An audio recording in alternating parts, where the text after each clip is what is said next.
Bapatla ecclesia of Jehovah Messiah channel నుండి వచ్చు మరి యొక్క సందేశానికి స్వాగతం.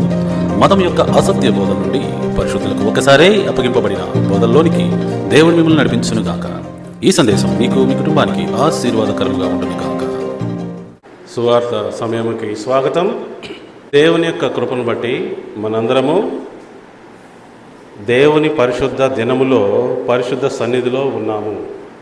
ఒకప్పుడు అందరూ ఇలాంటి టెక్నాలజికల్ పరిస్థితుల్లో లేనందువల్ల ఒకరితో ఒకరు మాట్లాడుకునే భాగ్యము కానీ, దూరం నుంచి ఒకరినొకరు మరి చూసే భాగ్యం కానీ లేదు. కాబట్టి ప్రభువారు ఏం చెప్పారు? మీరందరూ ఒక చోట కూడుకోండి అని చెప్పాడు.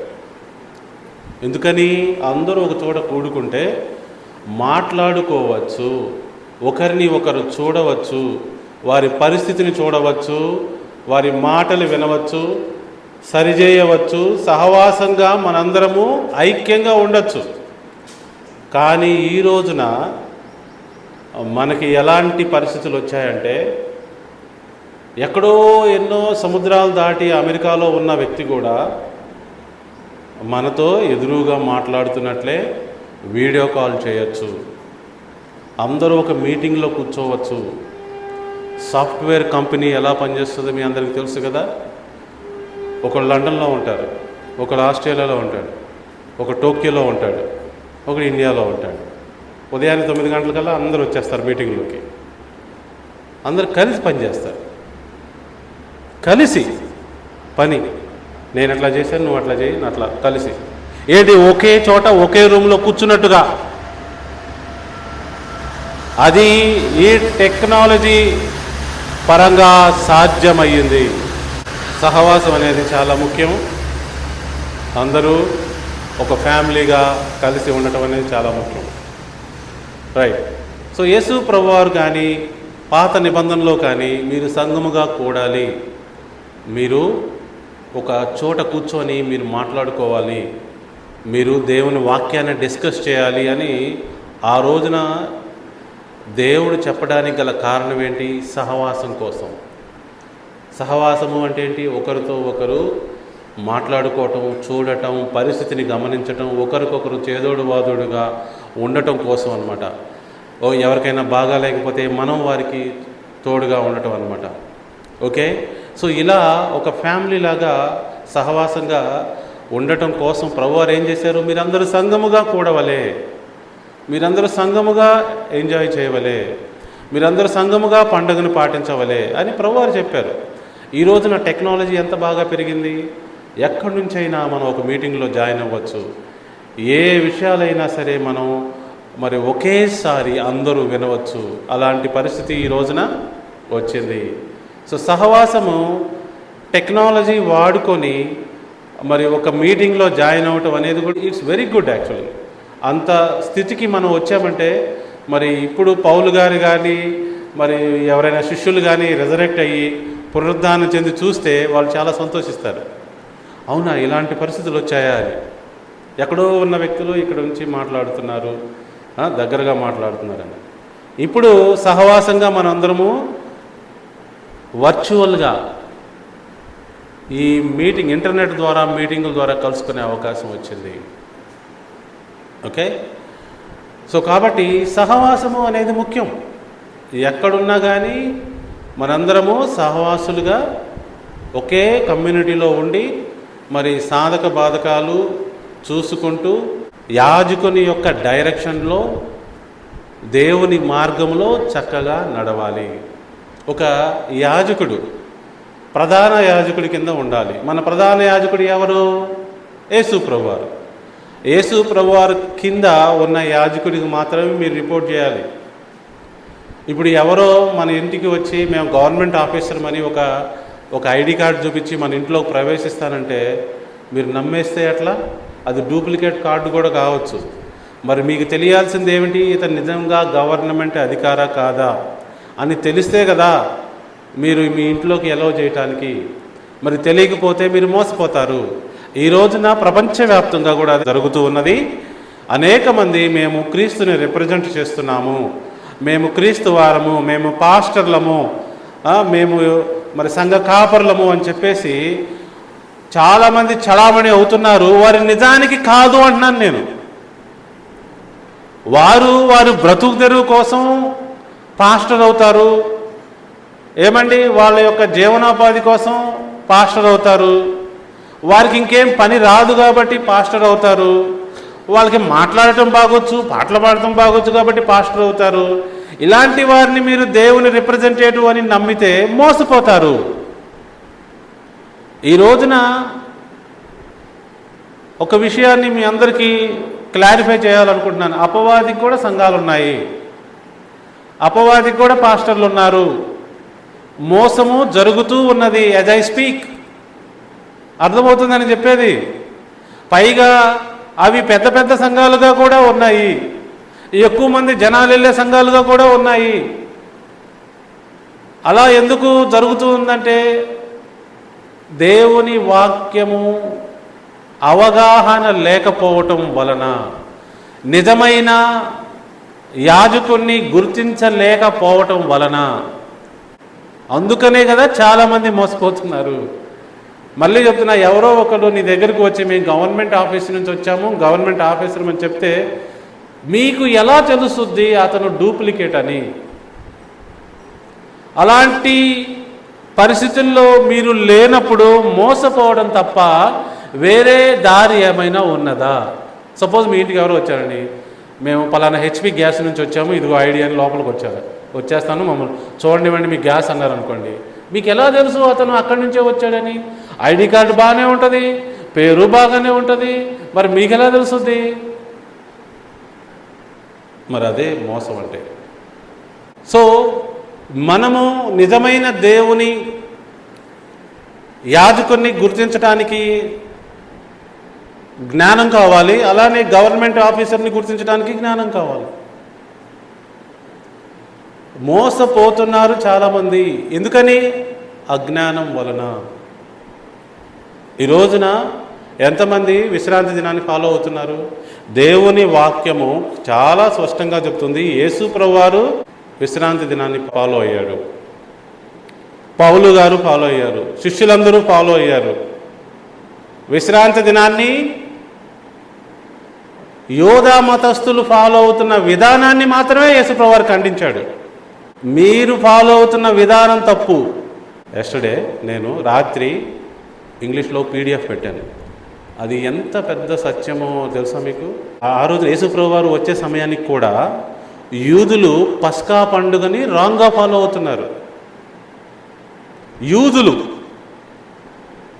వాళ్ళు నిజముగా ఎలా ఫాలో అవ్వాలో యేసు ప్రభువారు ఫాలో అయ్యి చూపించాడు. పస్కా మధ్యాహ్నం రోజు 3 గంటలకు యేసు ప్రభువారు చనిపోయారు కదా, ఆ రోజు సాయంత్రం యూదులు పస్కా పండుగ చేస్తున్నారు. యేసు ప్రభువారు ముందు రోజు రాత్రి కాలంలో పస్కా పండుగ చేశారు. అందరికీ తెలిసిందా? ఇప్పుడు గుర్తొచ్చిందా? యేసు ప్రభువారు ముందు రోజు రాత్రి పస్కా తిన్న తర్వాత తెల్లవారుజామున ఆయన మరి అరెస్ట్ చేయబడి మధ్యాహ్నం 3 గంటలకు సిలువ మీద మరణించారు. పస్కా రోజు అది. సో వారికి తెలియకుండా తప్పు చేస్తున్నారు. యేసు ప్రభువారు క్లారిటీగా చూపించారు. నిజంగా నిర్గమాకాండంలో చూస్తే మొదటి నెల 14వ తేదీన మాత్రమే పస్కా పండుగ ఆచరించాలి. చాలామంది 15వ రోజున పాటించుచున్నారు. ఈ రోజున వారు కూడా మోసపోయి, నేను ఇంటర్నెట్లో కూడా చాలామందితో ఈ మెసేజ్లు పెట్టి మీరు తప్పుగా ఫాలో అవుతున్నారు అని చెప్పాను కూడా. ఒకరోజు దేవుని వాక్యం ప్రకారం ఎప్పుడు బిగిన్ అయింది? సూర్యాస్తమయంతో బిగిన్ అవుతుంది. ఈరోజు శనివారం ఎప్పుడు బిగిన్ అయింది? ఎస్టర్డే సూర్యాస్తమయంతో బిగిన్ అయింది. ఈరోజు ఎప్పుడు ఎండ్ అవుద్ది? ఈరోజు సూర్యాస్తమయంతో ఎండ్ అవుద్ది. ఈరోజు పస్కా పండుగ దినమైతే ఈరోజు సాయంత్రం పస్కా తినటం అనేది తప్పు. నెక్స్ట్ రోజుకి వెళ్ళిపోద్ది, 15కి వెళ్ళిపోద్ది. 14వ తేదీ పస్కా, 15వ తారీఖున చేయకూడదు. అందుకని ఏం చేయాలి? ముందు రోజు సాయంకాలము 13వ తేదీ సాయంకాలమే 14వ రోజు బిగిన్ అవుతుంది. ఇలా యేసు ప్రభువారు చాలా కరెక్ట్ చేశారు. మీరు వ్యభిచారం చేస్తున్నారు లిటరల్గానే అనుకుంటున్నారు, లేదు మోసపు చూపు చూస్తేనే మీరు వ్యభిచారం చేసినట్లు, మీరు ఇతరుల్ని ద్వేషిస్తేనే నరహత్య చేసినట్లు ప్రభువారు చెప్తున్నారు. చాలా కరెక్ట్ చేశాడు ప్రభువారు. చాలామంది తప్పులు చేస్తుంటే కరెక్ట్ చేశారు. అలానే మీరు విశ్రాంతి దినాన్ని ఎలా అనుకుంటున్నారు? అసలు ఏ బరువు మొయ్యకూడదు అనుకుంటున్నారు? పిచ్చా మీకు? బరువులు మొయ్యకూడదంటే ఆ రోజుల్లో జీవనోపాధి బరువులు మొయ్యటమే. ఎక్కువ శాతం గొర్రెలు మేపటం, లేకపోతే బరువులు మోయటం, వ్యవసాయానికి సంబంధించిన పని చేయటం. వీళ్ళేం చేశారు? బరువులు మోయొద్దని చెప్పేసి ఖాళీగా కూర్చొని ఇంట్లో కనీసం ఆ పుల్ల తీసి అడుగుడు అడిపెడతలా. తప్పుగా వీరు పాటిస్తూ ఉన్నారు. వీరికి అవగాహనే పోయింది. పైగా విశ్రాంతి దినము రోజున ఊరికలా కంకులు దించుకొని తింటుంటే శిష్యులు మీరు విశ్రాంతి దినమున చేయకూడదు చేస్తున్నారు అని చెప్పారు. అవగాహన లేదు వీళ్ళకి. ఏం మాట్లాడుతున్నారు? విశ్రాంతి దినము రోజున దావీదు చేసింది మీకు తెలీదా అని తిట్టాడు. అంటే విశ్రాంతి దినమున ఏమి చేయాలో ఏమి చేయకూడదో చెప్తున్నాడు. విశ్రాంతి దినము మీరు మీ నెత్తి మీద భారంగా చేసుకొని ఉన్నారు. విశ్రాంతి దినము మన యొక్క ఫ్రీడమ్ కోసం, విశ్రాంతి కోసం ఇవ్వబడింది. మన కోసం విశ్రాంతి దినం, మన విశ్రాంతి దినం కోసం కాదు. ఆక్సిజన్ మన కోసం, మనం ఆక్సిజన్ కోసం కాదు.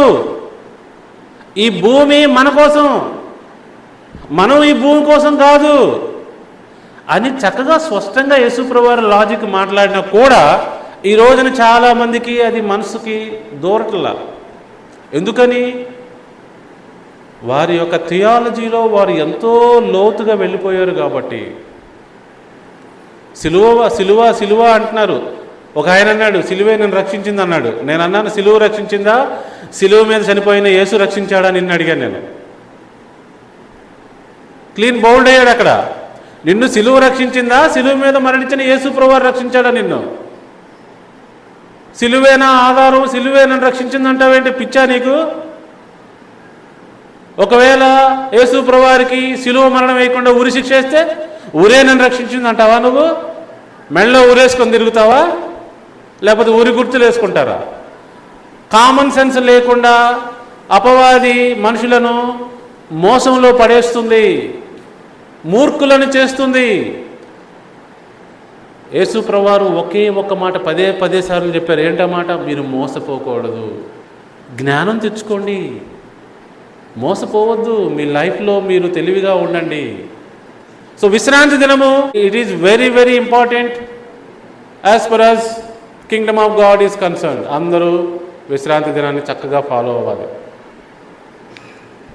ఎవరైనా విశ్రాంతి దినాన్ని ఫాలో అయితే వాళ్ళు దేవుని బిడ్డలు అవుతారు, లేకపోతే వాళ్ళు దేవుని బిడ్డలు కాలేరు. Okay, right. ఎంతమందికి అర్థమవుతుంది? విశ్రాంతి దినమున ఏమేం చేయాలి? విశ్రాంతి దినమున ఇతరులకు సహాయం చేయొచ్చు. మీ ఎద్దు గుంటలో పెడితే తీవా అని అడిగాడు యేసుప్రభువారు. చేయొచ్చు. వాళ్ళు ఆపదలో ఉంటే మనం వారిని ఆదుకోవచ్చు. మరి ఏం చేయకూడదు? స్వార్థపూరితమైన పనులు చేయకూడదు, జీవనోపాధికి సంబంధించిన పనులు చేయకూడదు, వ్యాపారం చేయకూడదు, ఉద్యోగం చేయకూడదు. చూసారా? మరి ఏం చేయాలి? ఎవరికన్నా ఎమర్జెన్సీలో ఉంటే వాళ్ళకి సహాయం చేయొచ్చు, లేకపోతే మౌనంగా ఉండాలి, దేవుని సన్నిధిలో వచ్చి కూర్చోవాలి.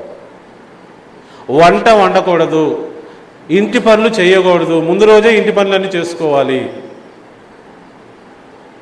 మరి పోలీసులు, మరి డాక్టర్సు, నర్సుల సంగతి ఏంటి అని అడుగుతారు చాలామంది. పోలీసులు, డాక్టర్సు, నర్సులు అందరూ పనిచేయచ్చు. ఆ రోజున ఎమర్జెన్సీ వర్క్ విభాగం పెట్టుకోవచ్చు. కానీ వారు ఆ రోజున ఫ్రీగా సేవ చేయాలి, డబ్బులు తీసుకోకూడదు. పని చేయకూడదు అన్నది కాదు కాన్సెప్టు, రెస్ట్ తీసుకోమన్నది కాన్సెప్టు. చాలామందికి అర్థం కాలేదు. ఇది దేవుని రాజ్యములో ఇచ్చిన సెలవు దినము, మనందరం అర్థం చేసుకోవాలి. ప్రభువారు మనల్ని ప్రశాంతంగా కూర్చోమన్నాడు. దేవుని వాక్యం వినమన్నాడు, నిన్ను నువ్వు పరిశీలన చేసుకోమన్నాడు, నువ్వు ఎక్కడున్నావో, నీ పరిస్థితి ఏంటి, ఇవన్నీ ఆలోచించమని చెప్పాడు. ఎంతమందికి అర్థమవుతుందని చెప్పాడు. సో ఇలా అందరూ మరి చక్కగా ఆలోచించాలి. ఈ లోకములో ప్రతి ఒక్కరూ మోసంలో ఉన్నారు. ఎవరైతే గుర్తించలేకపోతున్నారో నిజమైన యాజకుడిని, అక్కడే ఆఫ్ ట్రాక్ అయిపోతున్నారు, మాయలో పడిపోతున్నారు. గవర్నమెంట్ ఆఫీసర్ని మీరు గుర్తించాలి. ఏ గవర్నమెంటు? పరలోక రాజ్య గవర్నమెంట్ ఆఫీసర్ని మీరు గుర్తించాలి. ఆ వ్యక్తి యొక్క డైరెక్షన్లో మీరు జీవించాలి. అప్పుడే నీ యొక్క శరీరానికి ఆరోగ్యం, ఎముకలకి సత్తువ, మనస్సుకు శాంతి, అభివృద్ధి, కుటుంబంలో శాంతి సమాధానం అప్పుడే. మిగతా సందర్భాల్లో సాధ్యం కాదు. డబ్బు ఎంతున్నా సాధ్యం కాదు, ఎంతమంది బలగం ఉన్నా సాధ్యం కాదు. ఇది సూత్రము, నేను చెప్తుంది సూత్రాలు. ఇవి సూత్రాలు ఎప్పుడు పని చేయకుండా ఉండవు. సూత్రాలు ఎవ్వరు బ్రేక్ చేయలేరు. ఈ ఉపోద్ఘాతం దేని గురించి చెప్పాను నేను? మీరు నిజమైన యాజకుడిని గుర్తించలేకపోతే పక్కా మోసంలో పడతారు. నిజమైన ఆఫీసర్ని గుర్తించలేకపోతే, రిప్రజెంటేటివ్ని గుర్తించలేకపోతే మాయలో పడతారు. ఇప్పుడు కొంచెం ముందుకు వెళ్దాం. సువార్తలో అతి ప్రాముఖ్యమైన విషయం ఏంటంటే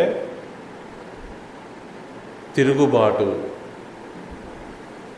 మనం తెలుసుకోవాల్సిన కాన్సెప్ట్ ఏంటంటే తిరుగుబాటు. అధికారానికి తిరుగుబాటు చేయటము అనేది ఏదైతే ఉన్నదో అదే మనం ఇక్కడ అర్థం చేసుకోవాలి. దాన్ని ఇంగ్లీష్లో రెబెలియన్ అంటారు, ఆర్ బెట్రేయల్ అంటారు. Betrayal of authority or rebellion against authority. Okay, ఇప్పుడు మనం తిరుగుబాటు గురించి నేర్చుకుందాం. మానవులు ఇక్కడ ఎందుకు మరణిస్తున్నారు? ఎందుకు ఇలాంటి ప్రాంతంలోకి వచ్చి పడ్డారు? ఎందుకు ఇలాంటి దయనీయమైన పరిస్థితుల్లో ఉన్నారు? ఇది ఈ రోజున మనం అర్థం చేసుకోవాల్సింది. తెలుసా ఎంతమంది రోగాలతో ఉన్నారో? కొంతమంది మానసిక రోగాలతో, కొంతమంది శారీరక రోగాలతో. ఎందుకు ఉండాలి? రోగంతో ఖచ్చితంగా ఉండాలా మనం? కొంతమందికి ఆశీర్వాదాలు లేవు లైఫ్లో. ఆశీర్వాదాలు లేకపోవడం అంటే ఏంటి తెలుసా? కొంతమందికి పెళ్లి కావట్లా, కొంతమందికి పిల్లలు పుడతల్లా, కొంతమందికి రోగాలు తగ్గట్లా, కొంతమందికి చదువు రావట్లా, కొంతమందికి పని రావట్లా, కొంతమంది వికలాంగులుగా ఉన్నారు, అంగవైకల్యంతో బతుకుతున్నారు, బాధను అనుభవిస్తున్నారు. ఇలాంటి పరిస్థితికి మానవులు ఎందుకు వచ్చారు? దేవుని లేఖనాల ప్రకారం కేవలం ఇలాంటి పరిస్థితికి కారణం మానవుడు దేవుని యొక్క అధికారానికి తిరుగుబాటు చేయటమే. ఎవరైతే అధికారానికి తిరుగుబాటు చేస్తారో వారికి 3 జరుగుతాయి అంటండి. రాసుకోండి అందరూ. ఎవరైతే అధికారానికి తిరుగుబాటు చేస్తారో వారికి 3 విషయాలు సంభవిస్తాయి. ఎవరైతే తిరుగుబాటు చేస్తారో అధికారానికి వారికి 3 సంగతులు సంభవిస్తాయి. 1 change of authority, 2 change of environment, 3 loss of position. నాయకుడు ఎవరైతే ఉన్నారో వారు మారిపోతారు. అంతకుముందు ఒక నాయకుడు ఉండేవాళ్ళు, ఇప్పుడు తిరుగుబాటు చేయడం వల్ల వేరే నాయకులు వచ్చేస్తారు. 2వది ఎన్విరాన్మెంట్ మారిపోద్ది. అంతకుముందు జీవించిన ఎన్విరాన్మెంట్ వేరు, ఇప్పుడు జీవిస్తున్న ఎన్విరాన్మెంట్ వేరు. తప్పు చేయటం వల్ల, తిరుగుబాటు చేయటం వల్ల వేరే ఎన్విరాన్మెంట్లోకి వెళ్ళిపోతారు. 3వది అంతకుముందు ఒక పొజిషన్లో ఉండేవాళ్ళు, తిరుగుబాటు చేయటం వల్ల ఆ పొజిషన్ పోయి వేరే పొజిషన్ వచ్చేస్తుంది. విన్నారా? మళ్ళీ ఒకసారి చెప్తున్నా వినండి. Rebellion against authority can cause a change of authority, a change of environment, a loss of position. ఇది ప్రపంచవ్యాప్తంగా జరుగుతుంది. ఇప్పుడు మానవులు ఎందుకు మరణిస్తున్నారంటే వాళ్ళు అధికారానికి తిరుగుబాటు చేశారు కాబట్టి. ఇప్పుడు మానవులు ఎందుకు కష్టాలు బాధలు పడుతున్నారు, ఈ యొక్క ఎన్విరాన్మెంట్లో ఇబ్బందులు పడుతున్నారు అంటే, ఇలాంటి ఎన్విరాన్మెంట్ ఎందుకు వచ్చింది వీళ్ళకి అంటే, వీళ్ళు తిరుగుబాటు చేయటం వల్ల. ఇది వెరీ వెరీ ఇంపార్టెంట్ అన్నమాట. పిల్లవాడు తండ్రికి వ్యతిరేకంగా తిరుగుబాటు చేశాడు అని యేసు ప్రభువారు ఒక ఉపమానం చెప్పాడు. గుర్తుందా మీకు? ఏ ఉపమానం చెప్పండి? తప్పిపోయిన కుమారుడు. చిన్న కుమారుడు తండ్రి వద్దకు వచ్చి, నా ఆస్తి నాకు ఇచ్చేయి, నేను నీ కిందేం పని చేయను, ఇంక నుంచి నేను నీ కిందేం బతకను, నేను వెళ్ళిపోతా, నేను ఫ్రీడమ్గా జీవిస్తా, నా ఆస్తి నాకు ఇచ్చేయి అని తీసుకొని వెళ్ళిపోయాడు. వెళ్ళిపోయి ఇష్టానుసారంగా బతకడం మొదలెట్టాడు. అయితే అది వర్కౌట్ అవ్వలా. ఆస్తి పోయే, పొజిషను పోయే, ఎన్విరాన్మెంటు పోయే, అన్నీ పోయి భయంకరమైన పరిస్థితికి వచ్చాడు. సో ఇలాంటివి తెలివి తక్కువ ప్రజలు చాలామంది ఉన్నారు. వాళ్ళు అనుకుంటారు వాళ్ళు స్వయంగా అన్నీ చేయగలము అని. మాకు ఎవరు సహాయం అవసరం లేదు, మేము ఒక్కళ్ళమే అన్నీ చేసుకోగలము అని ఈ చిన్న కుమారులకు చాలామంది అనుకుంటారు. నేనైతే ఎప్పుడు అనుకోలేదు, దేవుని సహాయం కావాలనుకున్నాను ఎప్పుడు. ఓకే, చాలామంది ఇలా అనుకుంటారు, వాళ్ళు సెల్ఫ్ సఫిషియెంట్ అని. చివరికి వారి పరిస్థితి ఎలా అయ్యిద్దంటే ఈ చిన్న కుమారుడిలాగా అయ్యిద్ది. ఈ చిన్న కుమారుడికి డబ్బులన్నీ అయిపోయినాయి, ఇంకేం చేయాలి, ఆకలి అవుతుంది, తిండి లేదు, డబ్బులన్నీ అయిపోయినాయి కాబట్టి ఎవరు కూడా ఇతని దగ్గరికి రావట్లా. అంతకుముందు చాలామంది ఇతనితో బాగానే తిరిగారు ఫ్రెండ్స్ అని. ఇప్పుడు ఎక్కడ ఉద్యోగం కూడా ఇవ్వట్లా, ఎవరు నెట్టేస్తున్నారు.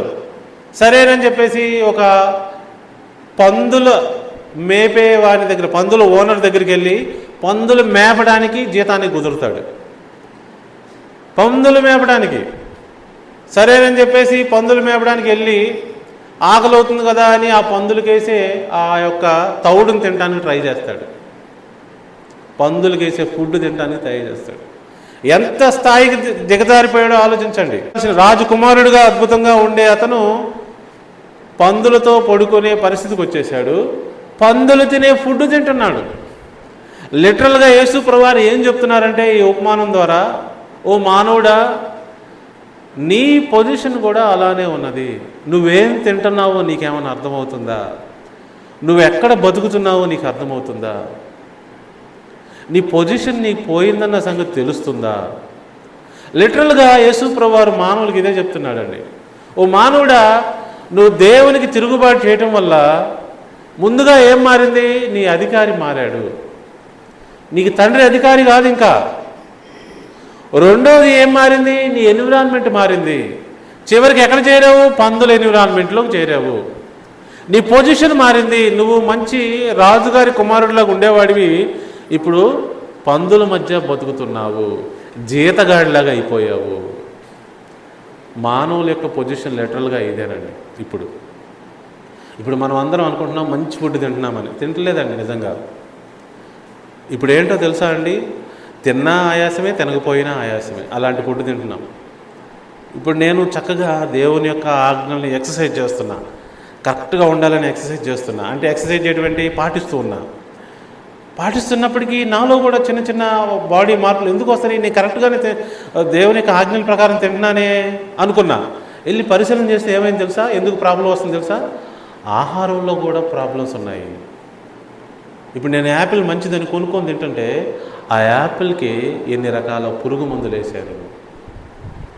పైగా 10 యాపిల్ తింటే ఒక యాపిల్ తిన్న లెక్కకు వచ్చేసింది ఇప్పుడు పరిస్థితి.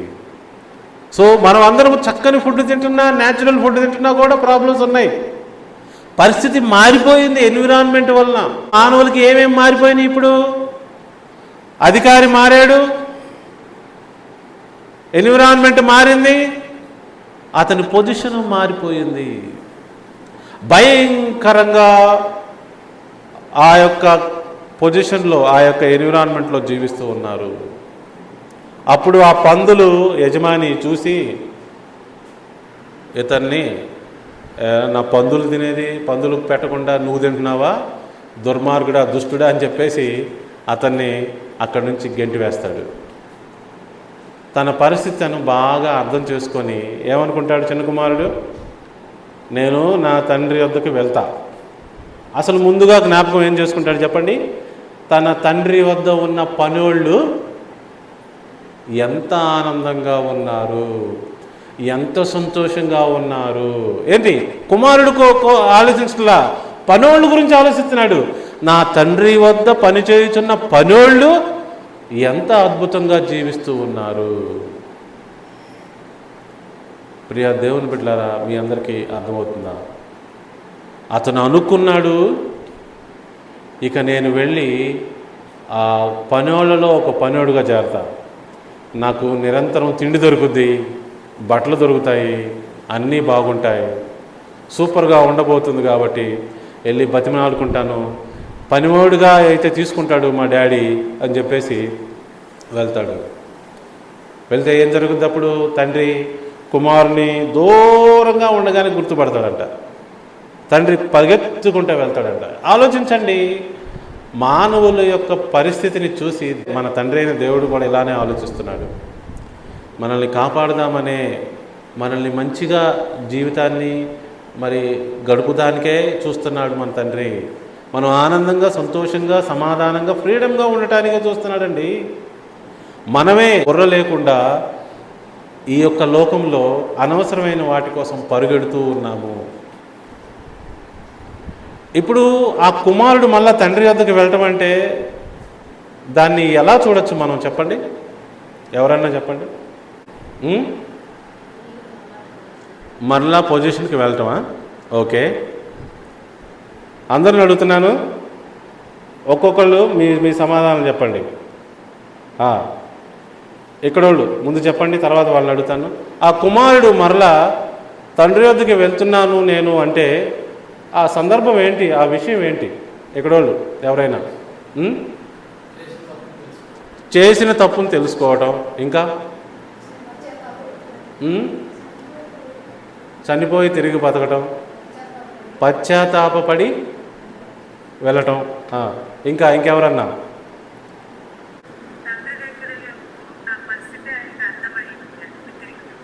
తండ్రి దగ్గర ఉండే పరిస్థితి బాగుంటుందని అర్థమై అక్కడికి వెళ్తున్నాడు. ఓకే, ఇంకా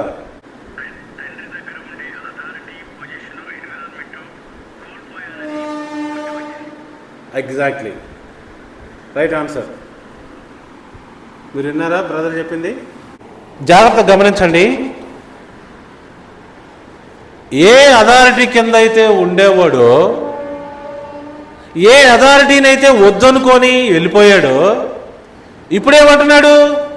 తండ్రి, నీ అథారిటీ ఏం మంచిదయ్యా, నేను నీ అథారిటీ కిందే ఉంటా అంటున్నాడా లేదా? వెనక్కి రావడం ఏంటి దాని అర్థం, ఆంతర్యం ఏంటి? ఓ తండ్రి, నీ అథారిటీ కిందే నేను ఉంటా, నీ అథారిటీ కింద ఉండటమే నాకు ఆనందం, సంతోషం. ఒకప్పుడు తన్నేసి వెళ్ళిపోయా, వద్దనుకున్నా, నేను వ్యతిరేకంగా వెళ్ళిపోయా, ఇప్పుడు నీ అధికారం కిందే ఉంటా. రెండోది ఏంటి? నీ ఎన్విరాన్మెంట్లోనే ఉంటా, నీ దగ్గర ఉన్న ఎన్విరాన్మెంట్లోనే ఉంటా. మూడోది ఏంటి? పొజిషన్. పొజిషన్ దగ్గరికి వెళ్దాం. పొజిషను, కుమారుడు ఏం కావాలని కోరుకున్నాడు? పనోడు పొజిషన్. కానీ దూరం నుంచి తండ్రి చూసి పరిగెత్తుకుంటూ వెళ్ళి బిడ్డని కావలించుకొని తీసుకొని వచ్చేటప్పుడే కుమారుడు మాటలు చెప్తాడు. తండ్రి, ఇక నుంచి నేను నీ కుమారుడిని కాదు, నీ పనోళ్ళలో ఒక పనోడుగా పెట్టుకో, నన్ను పనోడుగానే ట్రీట్ చెయ్యి, నేను పని చేస్తూ బతుకుతా, ఎందుకంటే నేను నీకు తిరుగుబాటు చేసిన కుమారుణ్ణి. సో పొజిషన్ కొడుకేంగో కోరుకున్నాడు, పనివాడు పొజిషన్. కానీ తండ్రి ఏ పొజిషన్ ఇస్తున్నాడు చెప్పండి? తర్వాత ఏం చేస్తాడు తెలుసా? ఈ సినిమా డైలాగ్ లాగా ఉంటుంది అనమాట, సీన్ మారిపోద్ది అనమాట. ఆ మేకలు వధించండి, ఆ బట్టలు తీసుకురండి, రాజకుమారుడి బట్టలు, ఆ బూట్లు వేయండి, ఏంటి ఆ దండ వేయండి, ఆ ఉంగరం పెట్టండి, ఆ తల కిరీటం పెట్టండి, నా కుమారుడు మరలా తిరిగి వచ్చాడు. అస్సలు ఏ పొజిషన్ అయితే ఆ కుమారుడు కోల్పోయాడో అదే పొజిషన్ మరలా కుమారుడికి తండ్రి ఇస్తున్నాడు. కుమారుడు ఊహించలే ఈ పొజిషను. కుమారుడు ఏం ఊహించాడు? పనోడు పొజిషనే. కానీ కుమారుడే, పనోడే అంటున్నాడు తండ్రి. ఏమన్నాడు అనండి? కుమారుడే, పనోడే. దేవుని యొక్క వాక్యం ప్రకారం పనోళ్ళు ఎవరు, కుమారులు ఎవరు చెప్పండి? ఇది కూడా తెలియాలి అందరికీ. దేవుని వాక్యం ప్రకారం ఎవరు పనోళ్ళు, ఎవరు కుమారులు?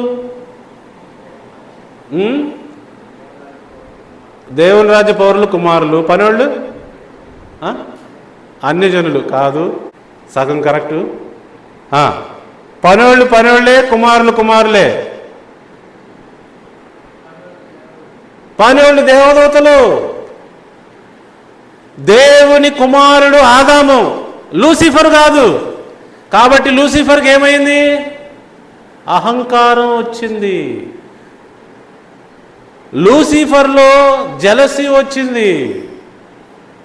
నాకు ఇవ్వలేదు ఈ పొజిషను, ఆ మట్టి మానవుడికి ఇచ్చాడు, కుమారుణ్ణి చేశాడు, కిరీటం పెట్టాడు, తన పోలికలో సృష్టించాడు. జెలసీ వచ్చింది. ఓ లూసిఫర్, నీ పనికి నువ్వు తగినవాడివి, ఆదాము తన పనికి తగినవాడిగా నేను చేశాను. అందుకే వాక్యం ఏమంటే తెలుసా? కుమ్మరివాడు ఏ కొండ ఎక్కడ పెట్టాలో నిర్ణయించి ఆ కొండను చేయటం తన అధికారంలో ఉంటుందిగా. ఇప్పుడు ఒక కొండ చేశాడు, అది నీళ్ళ పద్ధతులతోనే చేయొచ్చు. ఇంకో కొండ చేశాడు, అది రాజు ప్యాలెస్లో రాజుగారి పక్కన మరి నీళ్లు పెడతానికి పెట్టచ్చు. కుమ్మరి ఇష్టం కదా ఆ మట్టితో ఏ కొండను చేయాలో.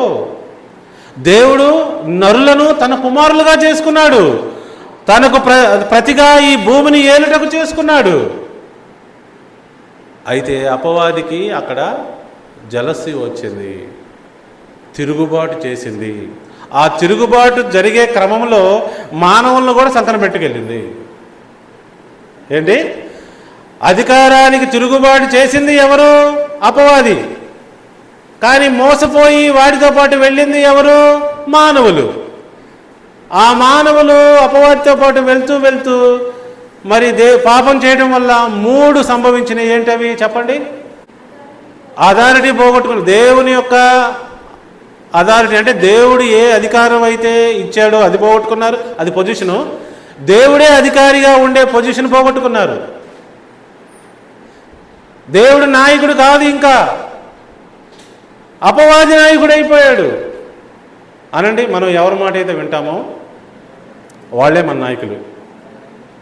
చాలామంది ఇంట్లో చిన్నపిల్లలను అడుగుతారు, బాబు ఇప్పుడు బిర్యానీ తింటావా లేకపోతే పప్పు తింటావా? ఆవిడ మారం చేస్తాడు, నాకు బిర్యానీ కావాలి అని. ఎవరు ఇప్పుడు అధికారి? బొడ్డోడే. మీరు అధికారి అయితే మీరు చెప్పినట్టు బొడ్డోడు చేస్తాడు. బొడ్డోడు అధికారి అయితే బొడ్డోడు చెప్పినట్టు మీరు చేస్తారు. మీకు పింక్ కావాలా, రెడ్ కావాలా, వైట్ కావాలా అని పిల్లల్ని అడగండి, అప్పుడు అధికారి ఎవరు? బొడ్డదే, అంతే కదా. అలా కాదు, నేను చూస్తున్నాను వైట్ మంచిది నీకు వేసుకో, అధికారి ఎవరు? తల్లిదండ్రులు. పిల్లలకి వయసు వచ్చిన తర్వాత వాళ్ళకి ఇవ్వండి అధికారం. వయసుకు ముందే వాళ్ళకి అధికారం ఇస్తే ఎలానే అయిపోతాయి. సో ఇక్కడ ఆదాము అవ్వ ఏం చేశారు చెప్పండి? అపవాది యొక్క మాయలో పడిపోయి వాని రెబెలియన్లో పాటు సహ రెబెలియన్స్ అయిపోయారనమాట. వానితో పాటు తిరుగుబాటు చేశారు దేవుని అధికారానికి వ్యతిరేకంగా. కాబట్టి వాళ్ళు కూడా వాడితో పాటు ఈ యొక్క ఏదైనా తోట నుంచి బయటకు వెళ్ళాల్సి వచ్చింది. పోగొట్టుకున్నారు దేవుని రాజ్యం. ఎవరైతే దేవుని అధికారానికి తిరుగుబాటు చేస్తారో, అసలు ఏ అధికారికైనా తిరుగుబాటు చేస్తారో 3 విషయాలు జరుగుతాయి అని చెప్పాను. ఫస్ట్ ఏం జరిగింది? దేవుడు నాయకుడిగా లేడు, ఇక వీళ్ళకి గెటౌట్ అన్నాడు. రెండోది ఏం జరిగింది? ఎన్విరాన్మెంట్. ఏదేను తోట అండి, ఏదేను తోట పోగొట్టుకున్నారు వీళ్ళు. ఏదేను తోట. ఏదనంటే ఏంటి, తోట అంటే ఏంటి? 1000 సార్లు చెప్పా, మీరు చెప్పాలి. ఏదేనంటే గాడ్స్ ప్లేస్, దేవుని సముఖము. కరెక్ట్, దేవుని సముఖము. ఏదెను అంటే, తోట అంటే ఆర్డర్. తోట అంటే ఆర్డర్. తోటకు వ్యతిరేకం ఏంటి? అడవి. అడవి అంటే ఆర్డర్లో ఉంటుందా? అడవి ఆర్డర్లో ఉండదు. గమనించుకోండి, ఈ ఏదైనా తోటను పోగొట్టుకోవడం అంటే దేవుని సముఖమును దేవుని రాజ్యమును పోగొట్టుకున్నాం మనం. అందుకే అడవిలో వచ్చి పడ్డాం. నెక్స్ట్ ఏం పోగొట్టుకున్నారు? పొజిషన్. ఏం పొజిషన్ వచ్చింది వీళ్ళకి? అపవాదికి ఏం పొజిషన్ వచ్చింది? అవ్వకి ఏం పొజిషన్ వచ్చింది? ఆదాంకి ఏం పొజిషన్ వచ్చింది? ప్రభువారు క్లియర్గా చెప్పాడు, అవ్వా నువ్వు చేసిందేంటి? నీ గర్భవేదన నేను విస్తరిస్తా, నీ పురుషుడి ఎడల నీకు వాంఛ కలుగుద్ది, నువ్వు ప్రసవ వేదనతో పిల్లల్ని కంటావు.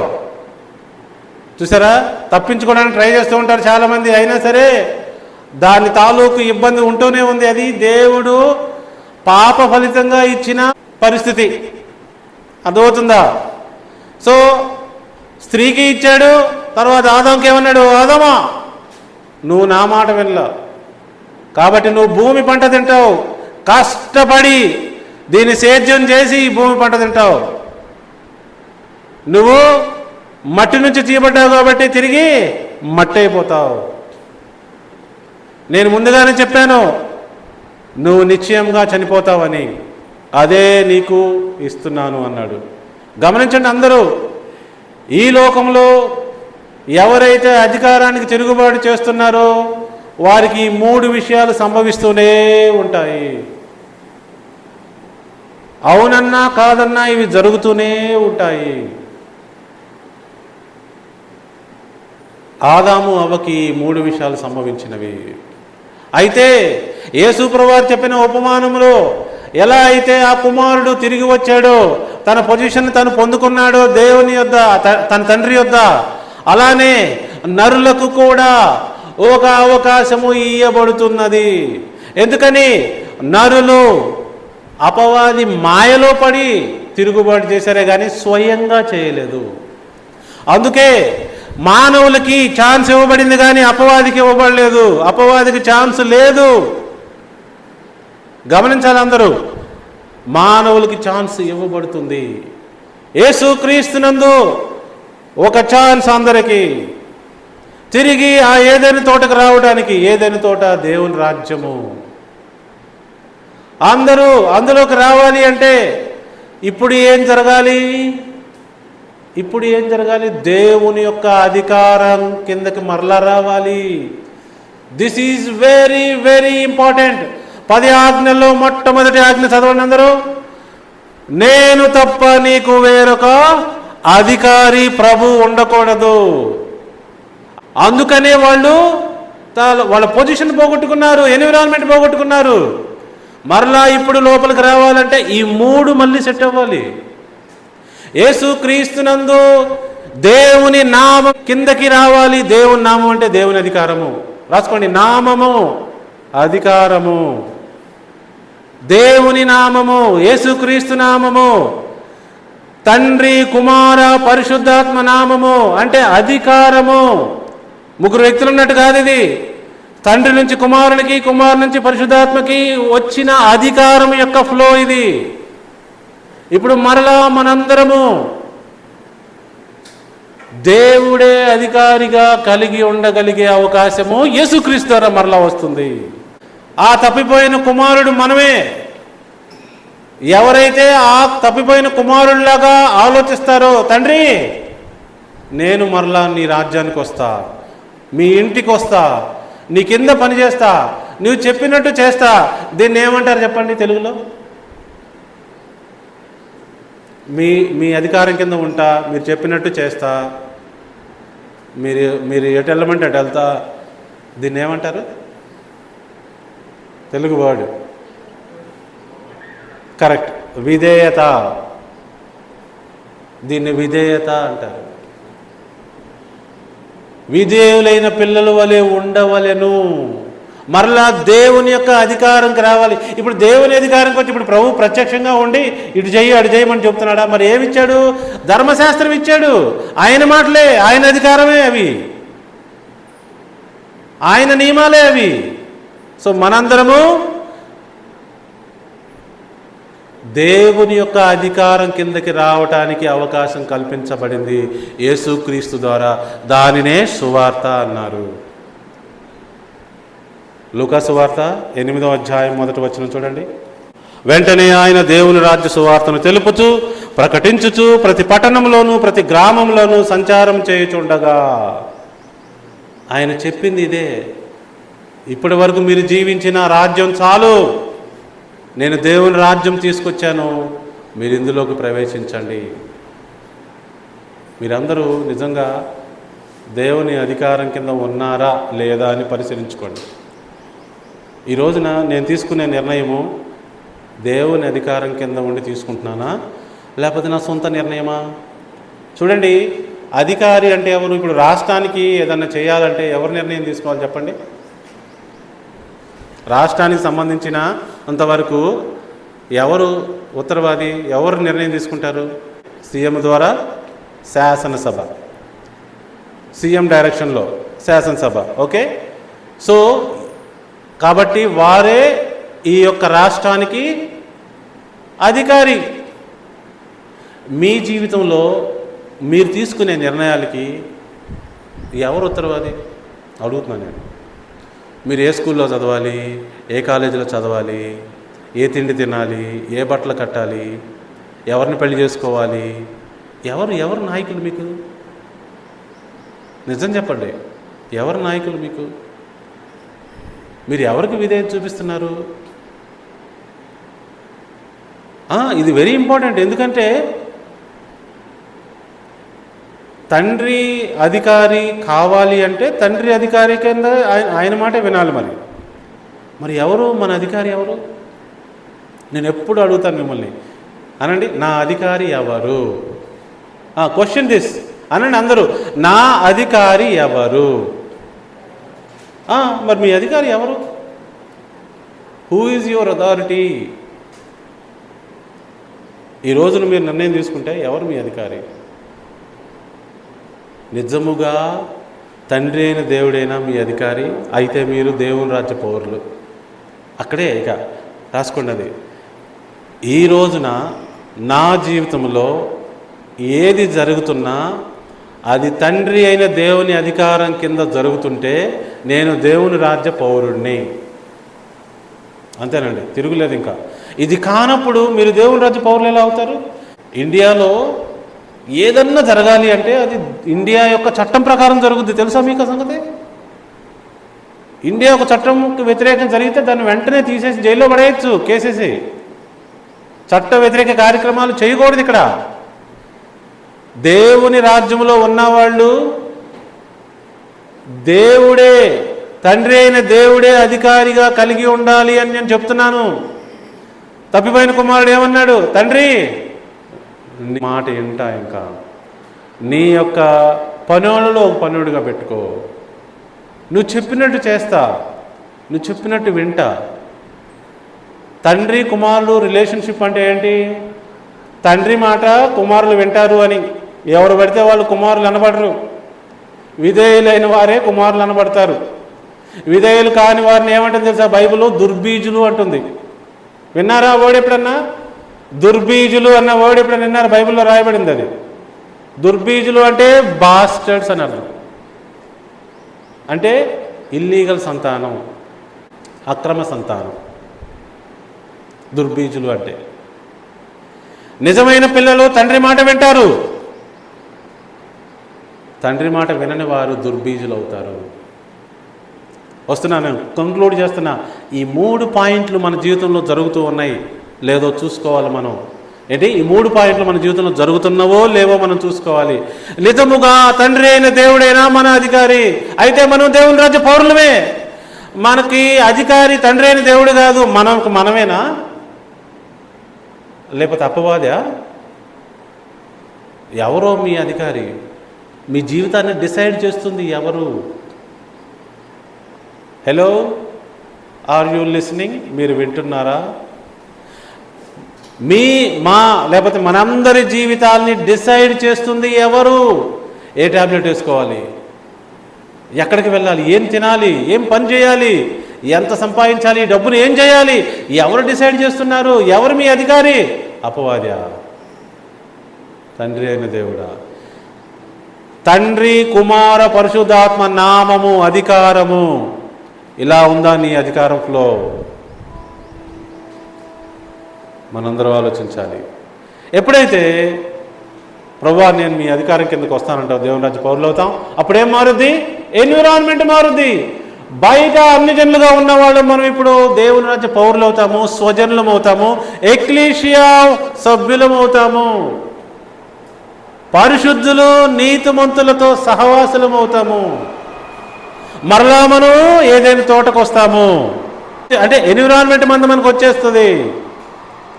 ఆ తర్వాత వచ్చేదేనండి పొజిషను. పొజిషన్ చూద్దాం, చూడండి. రోమీయులకు రాసిన పత్రిక 8వ అధ్యాయము 14వ వచనం చూడండి. పొజిషన్, ఎక్కడి నుంచి అయితే మనం పడిపోయామో మరలా అక్కడికే. ఏం పొజిషన్ చూడండి, అది దేవుని ఆత్మ చేత ఎందరు నడిపించబడుదురో వారందరూ దేవుని కుమారులై ఉందురు. అందరూ దేవుని కుమారులైపోతారు దేవుని ఆత్మ చేత నడిపించబడితే, దేవుని రాజ్యములోకి వచ్చేస్తే. ఏలైనగా మరలా భయపడుటకు మీరు దాస్యపు ఆత్మను పొందలేదు కానీ దత్తపుత్రాత్మను పొందితిరి. ఆ ఆత్మ కలిగిన వారమై మనము అబ్బా తండ్రి అని మొరపెట్టుచున్నాము. సొంత తండ్రి అయిపోతున్నాడు దేవుడు ఇప్పుడు మనకి. 16వ వచనం, మనము దేవుని పిల్లలమైన ఆత్మ తానే మన ఆత్మతో కూడా సాక్ష్యం ఇచ్చుచున్నాడు. మన పొజిషన్ మనకు వచ్చేస్తుంది. ఎలా అయితే తప్పిపోయిన కుమారుడు పొజిషన్ వెనక్కి వెళ్ళిపోయాడో యేసు ప్రభువారు ఉపమానంలో చెప్పారు, అదే విషయంగా మానవులందరికీ అవకాశం ఇయ్యబడుతుంది, ఇచ్చి వేశారు కూడా. 17వ వచనం, మనము పిల్లలమైతే వారసులము. ఏమండి, దేవునికి వారసుడు యేసుక్రీస్తు వారు ఒక్కరేనా? కాదంట. మనము పిల్లలమైతే వారసులము, అనగా దేవుని వారసులము. దేవుని వారసులం. ఏబి మాసిలమణి గారు రాశారు ఈ పాట. దేవుని వారసులం మనమైనప్పుడు యేసుక్రీస్తు వారు మనకి ఏమవుతారు? ఇంత చిన్న విషయం కూడా అర్థం చేసుకోలేని పరిస్థితిలో ఏబి మాసిలమణి గారు కూడా ఉన్నారా? ఆయన యేసు ప్రభువారిని ఏమని నమ్మారు ఈ పాట రాసినప్పుడు? మనం దేవుని వారసులం అయితే యేసు ప్రభువారు ఏమవుతారు మరి మనకి? అదే రాయబడి ఉంది కూడా ఇక్కడ, చూద్దాం. మనం పిల్లలమైతే వారసులము, అనగా దేవుని వారసులము, క్రీస్తుతో కూడా మహిమ పొందుటకు. క్రీస్తుతో కూడా సమానంగా మహిమ పొందుటకు ఆయనతో శ్రమపడిన ఎడల క్రీస్తు తోటి వారసులము. మానవులు యేసుక్రీస్తు వారు వేరు వేరు కాదండి. ఎందుకంటే యేసుక్రీస్తు వారు మానవుడేనండి. అనవసరంగా అపవాది యొక్క మాయలో పడిపోయి ఆయన్ని దేవుడిని చేశారు. ఇప్పుడు దేవుడు మానవులు సమానం అవుతారని ఏ వ్యక్తి చెప్తాడు చెప్పండి? వాక్యమని చెప్తుంది ఇక్కడ, వాక్యమే చెప్తుంది ఇక్కడ. కాబట్టి చాలామందికి దేవుని వాక్యము కూడా అర్థం కావట్లేదు. దేవుడిచ్చి పొజిషన్ కూడా వద్దనుకుంటున్నారా? ఇప్పుడు చిన్న కుమారుడు వచ్చినప్పుడు నేను నీకు కుమారుడు పొజిషనే ఇస్తున్నానయ్యా అని చెప్తే చిన్న కుమారుడు ఇట్లా అంటే ఎలా ఉంటుంది? వద్దు తండ్రి, నాకొద్దు కుమారుడు పొజిషను, నేను పనుడుగానే ఉంటా, నేను ఎక్కడే కూర్చుంటా, ఈ సేవకులు అనేక సేవకుల్లాగా పనిచేస్తా అంటే అది కూడా ఏమవుతుంది చెప్పు? రెబెలియన్ అవుతుంది. ఈ విషయం కూడా గమనించాలి. తండ్రి మాటకి మీరు జవదాటకూడదు. తండ్రి నిన్ను కుమారుని చేస్తే కుమారుడవు, తండ్రి నిన్ను సేవకుని చేస్తే సేవకుడవు. తండ్రి నిన్ను కుమారుని చేసి పండుగ చేస్తుంటే నేను సేవకుడుగానే ఉంటానంటే మళ్ళీ అది తిరుగుబాటు అవుతుంది, గుర్తుపెట్టుకో. తండ్రి అధికారానికి వ్యతిరేకంగా వెళ్ళకూడదు అని మనవి చేస్తున్నాను నేను. నెక్స్ట్ అదే అధ్యాయంలో ఇంకొక మాట రాయబడి ఉంది, 29వ వచనం. ఎందుకనగా తన కుమారుడు అనేక సహోదరులలో జ్యేష్ఠుడగునట్లు దేవుడెవరిని ముందు ఎరిగనో వారు తన కుమారునితో సారూప్యము గలవారొకటకు వారిని ముందుగా నిర్ణయించెను. మరియు ఎవరిని ముందుగా నిర్ణయించెనో వారిని పిలిచెను, ఎవరిని పిలిచెనో వారిని నీతిమంతులుగా తీర్చెను, ఎవరిని నీతిమంతులుగా తీర్చను వారిని మహిమపరచను. చాలామంది అంటారు దేవుడు యేసుక్రీస్తు వారిని మాత్రమే మహిమపరిచాడు అంటారు. మరి ఇక్కడ ఎవరిని మహిమపరిచాడు? ఇది థియాలజీ చెప్తున్నాను, మీకు అంత లోతు లేకపోవచ్చు. చాలామంది క్రైస్తవ మతస్థులు ఇక్కడే క్లీన్ బౌల్డ్ అవుతారు. ఎందుకని? మహిమ ఎవరెవరిని పరిచాడు తండ్రి అయిన దేవుడు అంటే యేసుక్రీస్తుని మహిమపరిచాడు. యేసుక్రీస్తుతో పాటు విశ్వాసులైన ప్రతి మానవుణ్ణి మహిమపరుస్తున్నాడు. ఇక్కడ చూడండి, అంటే దేవుడు అధికారిగా ప్రతి ఒక్కరికి ఉంటానంటున్నాడు. అందరినీ కుమారులుగా చేస్తున్నాడు. యేసుక్రీస్తుతో పాటు అందరికీ రాజ్యం ఇస్తున్నాడు, అందరికీ అపోజిషన్ ఇస్తున్నాడు. ఎవరైతే ఈ రోజున విధేయత చూపిస్తానికి ముందుకు వస్తారో తండ్రికి, వారికి మరలా ఈ 3 విషయాలు వెనక్కి వచ్చేస్తాయి. ఏంటది? ఫస్ట్ది, తండ్రి మనకి అధికారిగా ఉంటాడు. రెండవది, మన ఏదైనా తోట మనకు వచ్చేస్తుంది. మూడవది, మనం పోగొట్టుకున్న పొజిషన్ మనకు వచ్చేస్తుంది. మనము దేవుని కుమారులుగా కుమార్తెలుగా ఈ సృష్టిని ఏలుతాము. ఇంకొక వచనము అక్కడే ఉంది చూడండి, 22వ వచనం కూడా చూడండి, అదే అధ్యాయము. సృష్టి యావత్తు ఇది వరకు ఏకగ్రీవ మూలుగుచు ప్రసవ వేదన పడుతున్నదని ఎరుగుదుము. అంతేకాదు ఆత్మ యొక్క ప్రథమ ఫలముల నొందిన మనము కూడా దత్తపుత్రత్వము కొరకు, అనగా మన దేహము యొక్క విమోచనము కొరకు మనలో మనము మూలుగుచూ ఉన్నాము. అంటే ఈ భూమిని ఏలుటకు భూమి కూడా, ఈ సృష్టి కూడా ఎదురు చూచుచూ ఉన్నది. మానవుల కోసం, దేవుని కుమారుల కోసం. ఎంతమందికి అర్థమైంది? ఆదికాండము 1వ అధ్యాయము 26వ వచనం. మానవుల్ని సృష్టించుటలో దేవుని యొక్క ఉద్దేశం ఏంటో మీకు చూపించి, ఆ ఉద్దేశాన్ని ప్రభువారు మానవులకు ఇచ్చేస్తున్నాడని చూపించి నేను ముగిస్తాను. ఆదికాండము 1వ అధ్యాయము 26వ వచనం. దేవుడు మన స్వరూపమందు మన పోలిక చొప్పున నరులను చేయుదుము. వారు ఏం చేయాలంట? సముద్రపు చేపలను, ఆకాశ పక్షులను, పశువులను, సమస్త భూమిని, భూమి మీద ప్రాకు ప్రతి జంతువును ఏలుదురుగాకని పలికెను. ఇది మన డ్యూటీ ఏంటంట? ఆయన చెప్పిన ఈ లిస్ట్ అంతటిని ఏలాలంట. అర్థమవుతుందా? అక్కడే కాదు, ఇంకొక చోట కూడా ఆ మాట రాశాడు. 28వ వచనం. దేవుడు వారిని ఆశీర్వదించెను. ఎట్లనగా, మీరు ఫలించి అభివృద్ధి పొంది విస్తరించి భూమిని నిండించి దానిని లోపరుచుకొనుడి. సముద్రపు చేపలను, ఆకాశ పక్షులను, భూమి మీద ప్రాకు ప్రతి జీవిని ఏలుడని దేవుడు వారితో చెప్పెను. మానవుల్ని సృష్టించింది ఇందుకేనండి. ఈ విషయం చూసే కదా అపవాది జలసి ఫీల్ అయింది. మరలా మనల్ని ఆ పొజిషన్కే యేసుక్రీస్తు ద్వారా తీసుకువెళ్తున్నాడు. నేను అందుకే ఎప్పుడో చెప్పాను, మీ అందరికి గుర్తుందో లేదో, మన యొక్క నిజమైన జీవితం ఇంకా మొదలవలేదు. మొదలవలా. మనం ఎప్పుడైతే దేవుని రాజ్యం చేరతామో అప్పుడు మన పర్పస్ మొదలయ్యిద్దండి. ఇంకా మనము ఆ ప్రిపరేషన్లోనే ఉన్నాం, ఆ ట్రాన్సిషన్లోనే ఉన్నాం. ఎంతమందికి అర్థమవుతుంది నేను చెప్పేది? సో దేవుడు మానవుల్ని తన కుమారులుగా కుమార్తెలుగా అధికారాన్ని అనుగ్రహిస్తున్నాడు. ఇచ్చి ఏం చేస్తున్నాడు? నా పక్షమున ఈ భూమిని ఏలండి, ఈ సృష్టిని ఏలండి. అపవాది మాయలో పడకండి, అవిధేయతకు వెళ్ళబాకండి. అవిధేయతకు వెళ్ళిన వారు జీవాన్ని కోల్పోతారు, జీవితాన్ని కోల్పోతారు. ఈ జీవించు 4 దినములు కూడా ఆయాసకరమే అయిపోతుంది. నా మాట వినండి నా కుమారుడా, నా కుమార్తె, ఈ భూమి మీద ఈ చిన్న టెంపరీ లైఫ్లో కూడా మీకు శాంతిని సమాధానాన్ని అనుగ్రహిస్తాను అని ప్రభువారు ప్రామిస్ చేస్తున్నారు. అందరికి అర్థమైందా? సో కాబట్టి ఎవరైతే తిరుగుబాటు చేస్తారో అధికారానికి, వారే భయంకరమైన పొజిషన్ని పొందుకుంటారు. ఎవరైతే దేవుని అధికారానికి విధేయత చూపుతారో వారే అద్భుతమైన జీవితాన్ని తిరిగి పొందుకుంటారు అని నేను ఈ సువార్త సందేశం ద్వారా మీ ముందుకి తీసుకువచ్చాను. సో అందరికీ అర్థమైందని నేను భావిస్తూ ఉన్నాను. ఇది ఈనాటి సువార్త సందేశము. మరలా వచ్చే వారం ఇదే సమయానికి కలుసుకుందాం. అంతవరకు సెలవు.